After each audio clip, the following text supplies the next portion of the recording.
اعوذ باللہ من الشیطان الرجیم بسم اللہ الرحمن الرحیم اللہم صلی علی سیدنا و مولانا محمد وعلی آلہ وصحبہ وبارک وسلم وصلی علیہ۔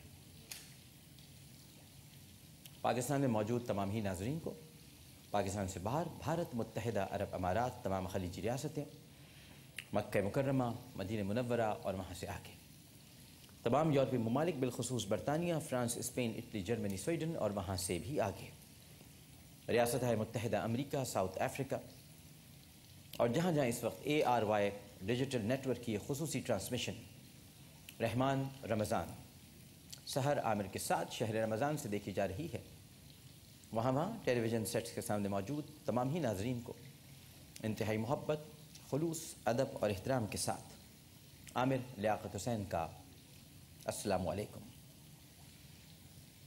کوئی سونف کھا لو ناظرین، سونف کھا رہا تھا تو ایک دم کیوں مل گیا، کھا لی۔ ہاں جی، تو پاکستان میں الحمدللہ آج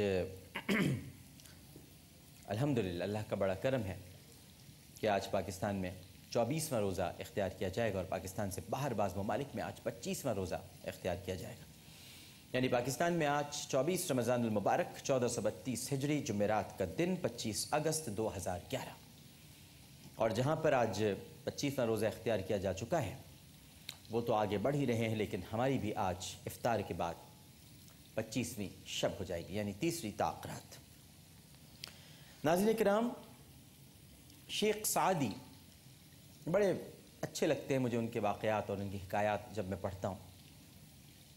کبھی موقع لگے تو آپ بھی، بازار میں کتابیں ملتی ہیں شیخ سعدی رحمہ اللہ تعالیٰ کی حکایات یا مولانا جلال الدین رومی کی حکایات ضرور پڑھا کریں، بڑا دل کو سکون ملتا ہے۔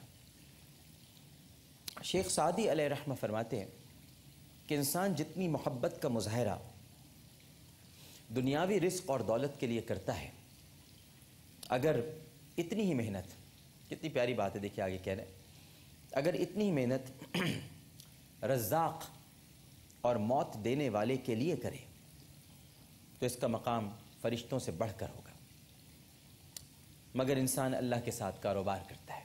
شیخ سعدی کہتے ہیں انسان نماز پڑھتا ہے تو اس کے بعد اپنے آرام کے لیے کئی چیزوں کو طلب کرتا ہے، اسی طرح اگر زکوٰۃ دیتا ہے یا حج کرتا ہے تو اس میں بھی نمود و نمائش سے کام لیتا ہے۔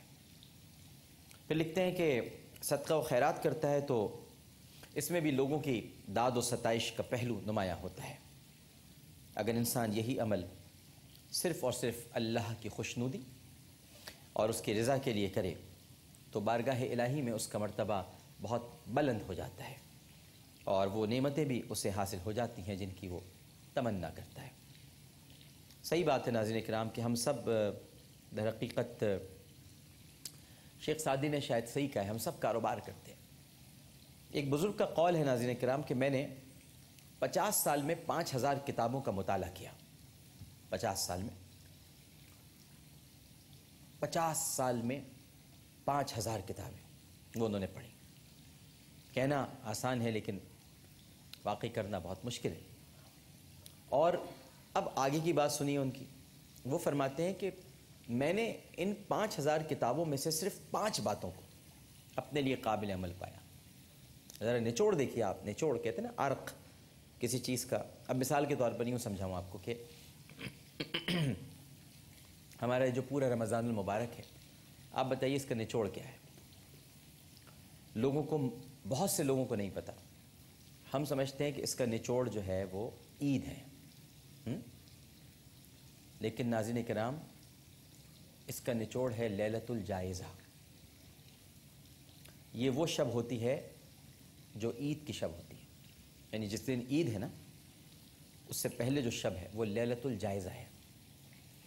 ہم اس دن کیا کرتے ہیں؟